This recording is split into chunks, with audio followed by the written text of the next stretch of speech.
Warahmatullahi wabarakatuh. Waalaikumsalam warahmatullahi wabarakatuh. Selamat siang semuanya, selamat siang Bapak. Ya. Kami dari SMK Negeri 30 Jakarta, saya Babi Santi Astara dan rekan saya Zaskia dari Raya. Di sini kami ingin mewawancarai terkait tugas karya tulis ilmiah kami yang berjudul penyalahgunaan narkoba di kalangan remaja. Di sini kita sudah mempunyai beberapa pertanyaan untuk dijawab dengan pakar kami, yaitu Bapak Brigadir Randy dari Polsek Kebayoran Baru. Kami mohon untuk Bapak menjawab pertanyaan kami. Ya. Untuk pertanyaan pertama, langkah apa yang diambil ketika ada seseorang yang terbukti menyalahgunakan narkoba?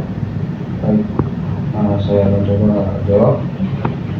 Langkah yang pertama adalah ketika kita menemukan ada seseorang yang kedapatan menggunakan dalam hal ini.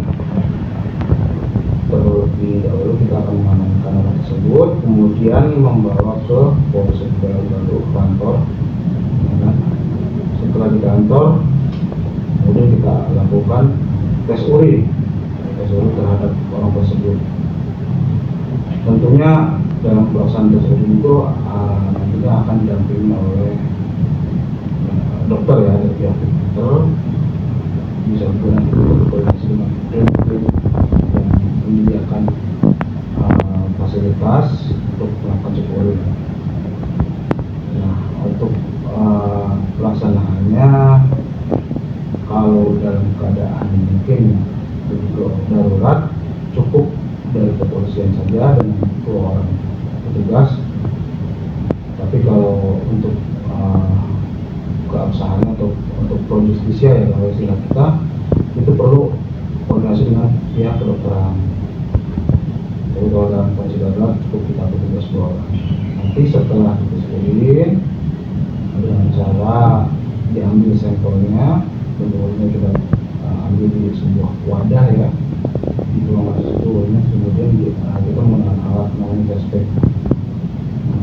Dengan alat tersebut kita masukkan ke wadah yang sudah ini tadi. Nah, itu rangkaiannya ya, nanti yang mungkin pertanyaan selanjutnya. Terus untuk ketika sudah ada hasil ternyata positif menggunakan narkoba, maka selanjutnya kita akan lengkapi administrasi seperti surat penangkapan, terus serta dengan mencantumkan surat-surat pasal-pasal yang dipersangkakan pada tersebut. Baik, berarti kita akan melakukan tes urin ya Pak. Lalu selanjutnya, apakah yang dimaksud dengan tes urin? Lalu apakah tes urin sudah merupakan langkah terbaik atau untuk membuktikan kalau seseorang menggunakan narkoba Pak? Ya. Untuk tes urin sendiri ya, mungkin saya nggak bisa jelasin sesuai mungkin di KBBI atau apa ya. Ini yang saya tahu saya aja. Tes urin itu adalah suatu cara yang dilakukan oleh petugas, dalam hal ini mungkin petugas kepolisian atau pegawai negeri sipil yang ditunjuk, yang memiliki kewenangan untuk melakukan pengecekan terhadap urin dari seseorang pengguna narkoba. Selanjutnya apa lagi? Di pertanyaan sebelumnya, lalu selanjutnya bagaimanakah cara atau langkah yang dilakukan dalam melakukan tes urin? SOP. Langkah-langkahnya ya, langkah-langkahnya itu tadi saya sudah sempat singgung di awal. Diambil sampel urinnya menggunakan wadah ya, wadah yang tentunya wadah itu steril dan harus ditunjukkan juga kepada si penggunanya atau orang tersebut yang akan dilakukan urin bahwa nggak ada untuk membuktikan bahwa itu bersih gitu ya. Terus menunjukkan juga alatnya yang masih tersegel. Kemudian setelah sampel urin kita ambil, kita masukkan alatnya ke dalam wadahnya, terus urin itu nanti dengan sendirinya akan naik, artinya untuk membuktikan alat itu seperti inilah penggunanya, seperti tespek kepada perempuan yang tes kehamilan lah, seperti itu ya.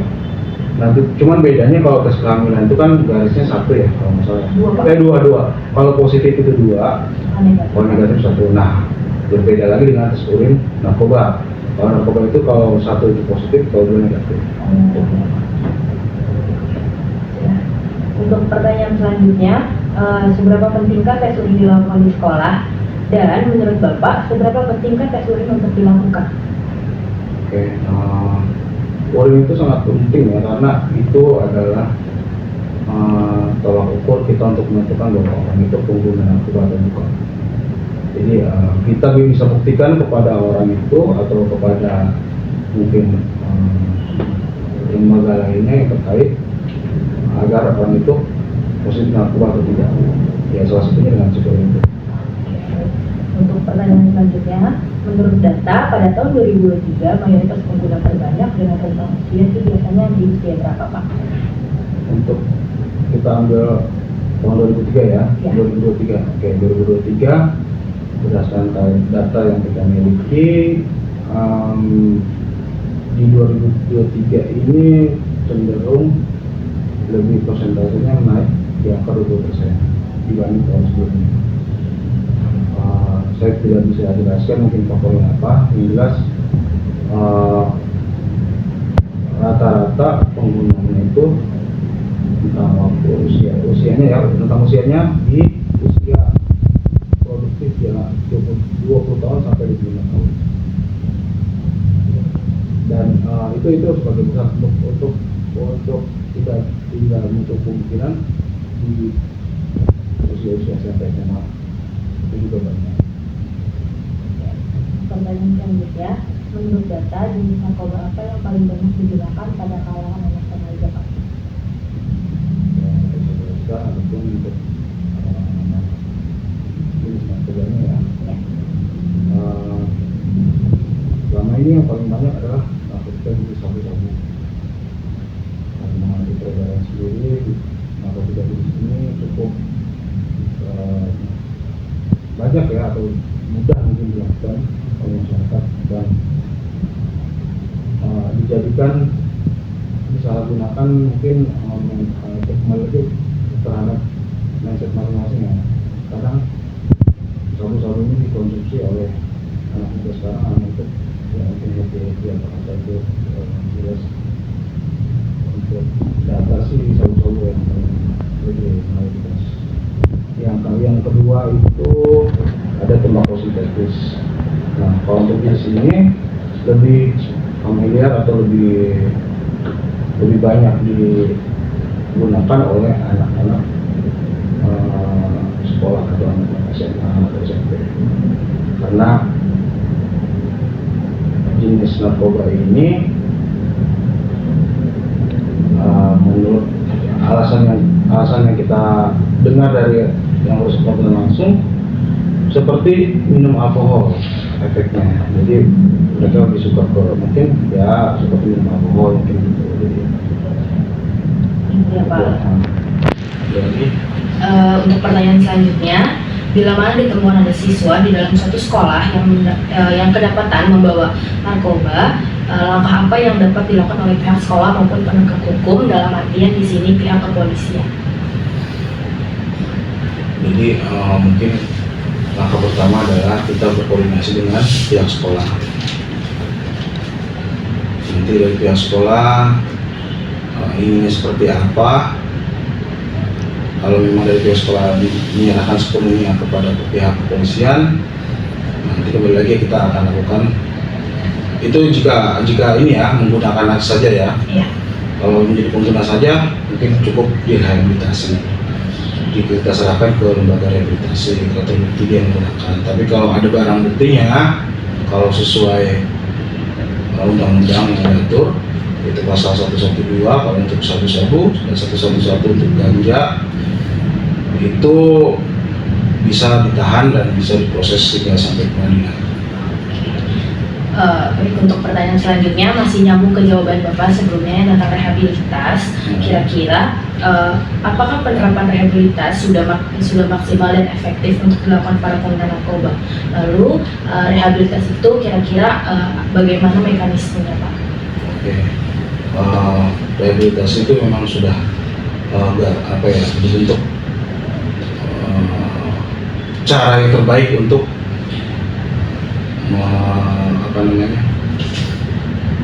cara yang terbaik untuk dilakukan terhadap pengguna narkoba ya. Karena kan di sana juga diobati ya. Namanya pengguna itu biasanya kan kalau udah adiktif atau sudah ketergantungan, obat itu yang berimbas adalah kesehatan mereka yang terganggu ya. Itu sama saja dengan nggak beda jauh dengan orang sakit.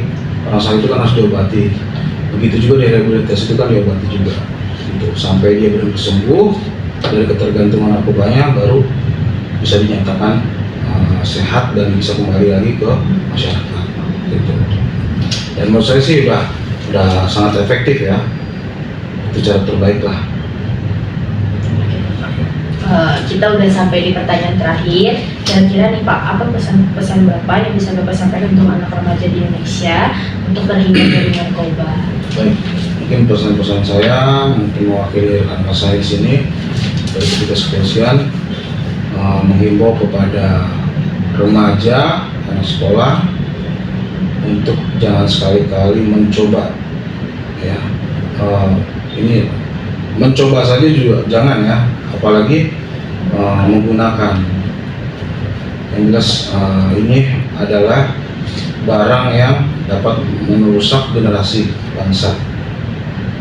Dampaknya itu luar biasa, tidak cuma merugikan diri sendiri, tapi merugikan orang di sekitar juga, terlebih lagi kesehatan dia sendiri. Terus ya saran dari kami, jauhi ketika ada orang yang menggunakan, ya jangan ikut-ikutan. Kalau memang tahu ya dilaporkan gitu kepada pihak berwajib. Jadi jangan sampai ada rasa penasaran buat menggunakan, jangan, karena nantinya akan menyesal ya. Masa depan kalian masih panjang, masih jauh. Jadi anak muda yang berguna bagi nusa dan bangsa. Mungkin itu aja. Setelah ini kita sudah ada di penghujung wawancara. Kita dari kesimpulannya, kita sebagai anak muda, khususnya kita remaja, seperti Bapak sampaikan tadi, masa depan kita masih panjang. Untuk kalian sebisa mungkin hindari. Bapak terima kasih untuk waktunya, sudah meluangkan waktunya. Oke teman-teman, jangan lupa kalian harus say no to drugs. Terima kasih. Wassalamualaikum warahmatullahi wabarakatuh. Waalaikumsalam warahmatullahi wabarakatuh.